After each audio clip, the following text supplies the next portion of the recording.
തമോഗോളങ്ങളുടെ എമ്പുരാൻ.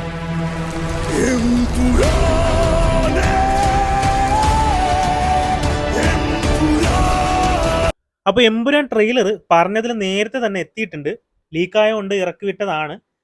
ആദ്യം തന്നെ ട്രെയിലറിനെ കുറിച്ച് പറയാം. കിടിലൻ ട്രെയിലർ. അതിൽ ആ എമ്പുരാനെ എന്ന് പറഞ്ഞ സോങ് പ്ലേസ്മെന്റ് കിടിലൻ.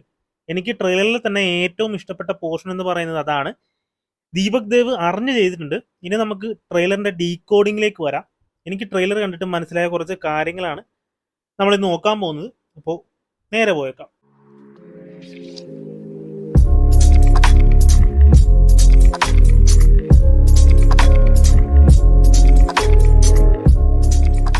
ഈ ഒരു പടത്തിന്റെ ട്രെയിലർ കണ്ടു കഴിഞ്ഞ് മിക്കവർക്കും തോന്നുന്ന ഡൗട്ട്സ് ഉണ്ട്.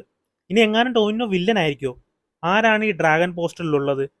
പിന്നെ ഈ ഷാജോന്റെ ക്യാരക്ടർ കഴിഞ്ഞ പാർട്ടിൽ മരിച്ചല്ലേ, പിന്നെ എങ്ങനെ ഈ ഒരു പാർട്ടിൽ വന്നു? പിന്നെ മഞ്ജു വാര്യന്റെ ക്യാരക്ടറും ജിതിൻ രാംദാസിന്റെ ക്യാരക്ടറും തമ്മിൽ തെറ്റിപ്പിരിയുന്നുണ്ടോ? ഇതൊക്കെയാണ് ഒരു ചോദ്യങ്ങളായിട്ട് നമ്മുടെ മുന്നിൽ ഉള്ളത്. ഇതിന്റെയൊക്കെ റീസൺസ് ആണ് ഇന്ന് പറയാൻ പോകുന്നത്. ആദ്യം തന്നെ ടൊവിനോ വില്ലൻ ആകാനുള്ള സാധ്യത എങ്ങനെയാണ് വരുന്നത് നോക്കാം. ഇതിലായിട്ട് ഒരു സ്പീച്ച് ഉണ്ട്. ടൊവിനോയുടെ ഒരു സ്പീച്ച് ഇതിനകത്ത് കാണിക്കുന്നുണ്ട്. ഈ പാർട്ടിയെയും ഈ സംസ്ഥാനത്തെയും താഴ്ത്താൻ ശ്രമിച്ചത് മുന്നിൽ നിന്ന് പൊരുതിയ ശത്രുക്കളായിരുന്നില്ല. അതിന്റെ അർത്ഥം കൂടെ നിന്ന് ആളുകൾ തന്നെയാണ് എന്നാണ്. ഒരുപക്ഷെ സ്റ്റീഫനെ ആകാം, അല്ലെങ്കിൽ മഞ്ജു വാര്യന്റെ ക്യാരക്ടറെ ആകാം. ഇതുമല്ലാതെ നമ്മുടെ ലാലേട്ടന്റെ ഒരു ഡയലോഗ് ഉണ്ട്. ദൈവപുത്രൻ തന്നെ തെറ്റ് ചെയ്യുമ്പോൾ ചെകുത്താനെ അല്ലാതെ വേറെ ആരെ ആശ്രയിക്കാനാ എന്ന്. ഈ ഒരു കാര്യം ഉദ്ദേശിച്ചിരിക്കുന്നതും ടൊവിനോ തന്നെ ആകാനാണ് ചാൻസ് കൂടുതൽ. ഒരുപക്ഷെ നാട്ടിൽ നടക്കുന്ന അക്രമങ്ങളും കാര്യങ്ങളും കണ്ടു മടുത്തിട്ടാകണം ഗോവർദ്ധൻ സ്റ്റീഫനെ നേരിട്ട് കാണാൻ ചെല്ലുന്നത്. ഇതിലൊരു വേർഡ് കാണിക്കുന്നുണ്ട് ട്രെയിലറിലായിട്ട്, ഗ്രീഡ്. അതിന്റെ അർത്ഥം എന്ന് പറയുന്നത് ആർത്തി, അത്യാഗ്രഹം എന്നൊക്കെയാണ്. ഒരു മുഖ്യമന്ത്രി ആയിക്കഴിഞ്ഞപ്പോൾ ടൊവിനോയ്ക്ക് പണത്തോടുള്ള ആർത്തി കൂടി നാടിന് നല്ലതല്ലാത്ത കാര്യങ്ങൾ ചെയ്യാൻ തുടങ്ങുന്നത് ആയിരിക്കാം. ഒരുപക്ഷെ ഈ ഒരു പാർട്ടിയുടെ കൂടിയാകാം. ഞാൻ ഉദ്ദേശിച്ചത് സുരാജിന്റെ പാർട്ടിയാണ്.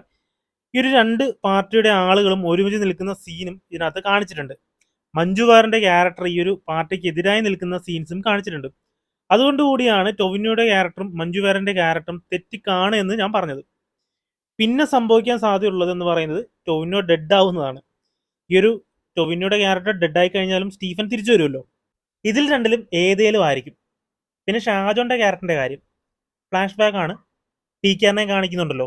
മേ ബി ലൂസിഫർ സിനിമയിൽ പറയുന്നുണ്ടല്ലോ, സ്റ്റീഫൻ തിരിച്ചു വന്നു കഴിഞ്ഞ് രാംദാസ് സാറാണ് സ്റ്റീഫനെ പൊളിറ്റിക്സിലേക്ക് കൊണ്ടുവന്നതെന്ന്. ആ ഒരു സീനാണ് എമ്പുരാനെ എന്ന് പറഞ്ഞ പാട്ട് പ്ലേസ് ചെയ്ത് ഈ ഒരു സീനായിട്ട് കാണിച്ചിരിക്കുന്നത്. പൊളിറ്റിക്സിലേക്കുള്ള സ്റ്റീഫന്റെ എൻട്രി ആയിരിക്കും ഇത്. പിന്നെ അത് ഈ ഒരു ക്യാരക്ടർ ആരാണെന്ന് ഒരു പിടിയില്ല. പക്ഷേ പൃഥ്വിരാജ് അന്നൊരു ഇന്റർവ്യൂവിൽ പറഞ്ഞ പോലെ സ്റ്റീഫനേക്കാൾ പവർഫുൾ നെക്സസ് കൺട്രോൾ ചെയ്യുന്ന ഒരാൾ ആയിക്കോട്ടെ ഇത്. ഖുറേഷിയേക്കാൾ പവർഫുൾ എന്ന് പറയുമ്പോൾ ഒരു 1.5 മുതലായിരിക്കും. കുറെ പേര് റിക്യൂൺ ആണെന്നൊക്കെ പറയുന്നുണ്ട്.